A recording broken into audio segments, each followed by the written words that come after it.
Hello भक्तों, कालिका माँ शक्ति यूट्यूब चैनल में आप सबका स्वागत है। रामचरितमानस रामायण में आज की कथा है, भगवान राम पुष्प लाकर गुरुवर को देते हैं। गुरुवर आशीर्वाद देते हैं कि मनो इच्छा तुम्हारी पूरी हो। और राम लक्ष्मण का संवाद। चलिए कथा शुरू करते हैं। कथा शुरू करने से पहले बजरंगबली बाबा का ध्यान करें। जय श्री राम, जय बजरंगबली।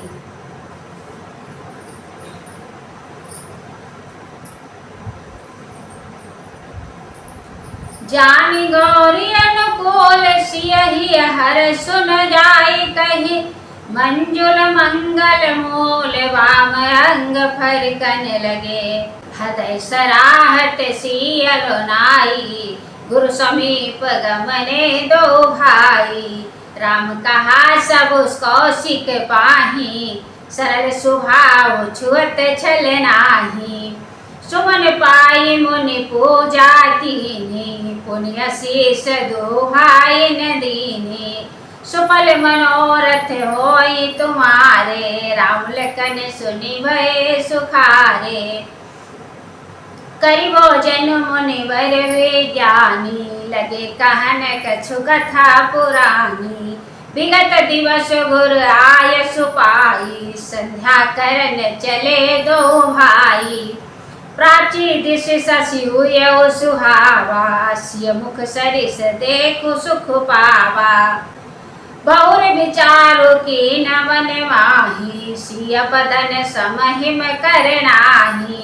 गौरी जी को अनुकूल जानकर सीता जी के हृदय को हर्ष हुआ, वह कहा नहीं जा सकता। सुंदर मंगलों के मूल उनके बाएं अंग फड़कने लगे। हृदय में सीता जी के सौंदर्य की सराहना करते हुए दोनों भाई गुरु जी के पास गए।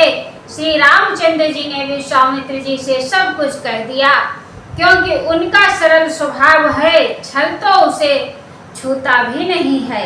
फूल पाकर मुनि ने पूजा की, फिर दोनों भाइयों को आशीर्वाद दिया कि तुम्हारे मनोरथ सफल हो। यह सुनकर श्री राम लक्ष्मण सुखी हुए।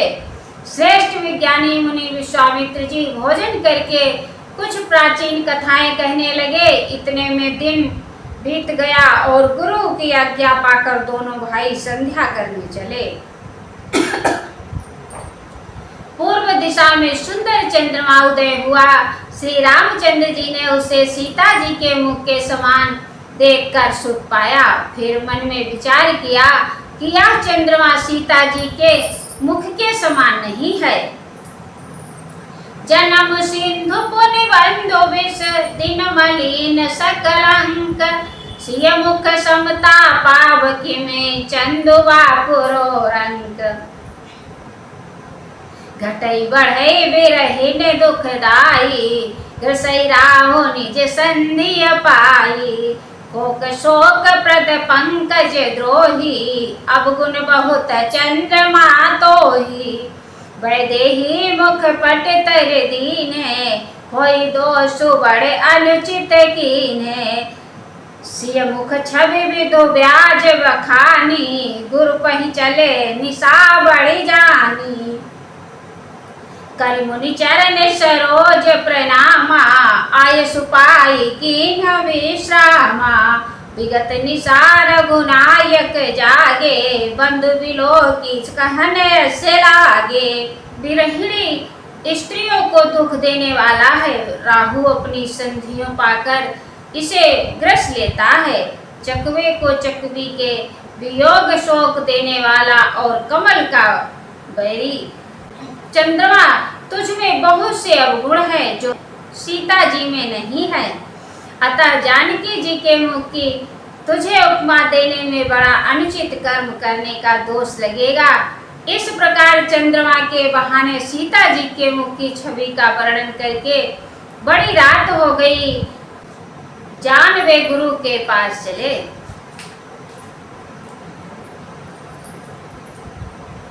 मुनि के चरण कमलों में प्रणाम करके आज्ञा पाकर उन्होंने विश्राम किया। रात बीतने पर रघुनाथ जी जागे और भाई को देखकर ऐसा कहने लगे, हे तात, देखो कमल चक्रवाक और समस्त संसार को सुख देने वाला अरुणोदय हुआ है।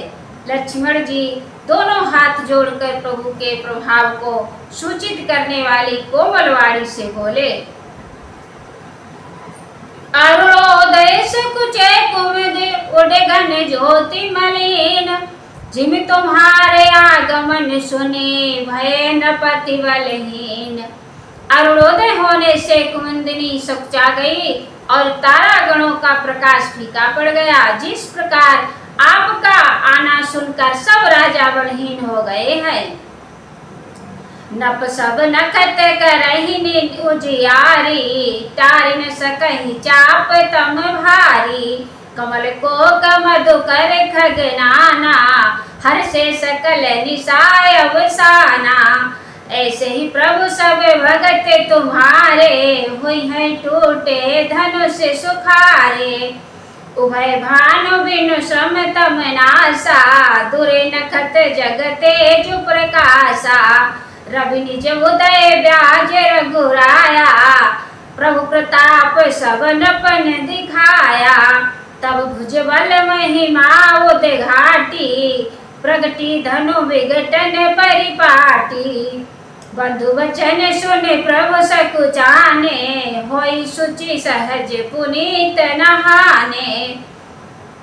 नित क्रिया करी गुरु पही आए, चरण सरोज सुभग सिर नाये। सतानंद तब जनक बुलाए, कौशिक मुनि पही तुरत पठाए। जनक विनय तिन आई सुनाई, हर से बोल लिए दो भाई। हैं पर वे धनुष रूपी महान अंधकार को हटा नहीं सकते। रात्रि का अंत होने से जैसे कमल चकवे भौरे और नाना प्रकार के पक्षी हर्षित हो रहे हैं, वैसे ही है प्रभु आपके सब भक्त धनुष टूटने पर सुखी होंगे। सूर्य उदय हुआ, बिना ही परिश्रम अंधकार नष्ट हो गया। तारे छिप गए, संसार में तेज का प्रकाश हो गया। हे रघुनाथ जी, सूर्य ने अपने उदय के बहाने सब राजाओं को प्रभु आपका प्रताप दिखलाया है।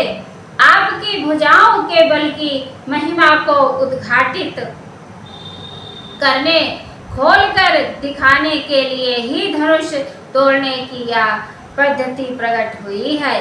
भाई के वचन सुनकर प्रभु मुस्कुराए। फिर स्वभाव से ही पवित्र श्री राम जी ने सोच से निवृत्त होकर स्नान किया और नित्य कर्म करके वे गुरु जी के पास आए। आकर उन्होंने गुरु जी के सुंदर चरण कमलों में सिर नवाया। तब जनक जी ने सतानंद जी को बुलाया और उन्हें तुरंत ही विश्वामित्र मुनि के पास भेजा। उन्होंने आकर जनक जी की विनती सुनाई। विश्वामित्र जी ने हर्षित होकर दोनों भाइयों को बुलाया। सतानंद पद बंदी प्रभु बैठे गुरु पही जाए। चलहु तात मुनि कहे तब पठवा जनक बुलाए।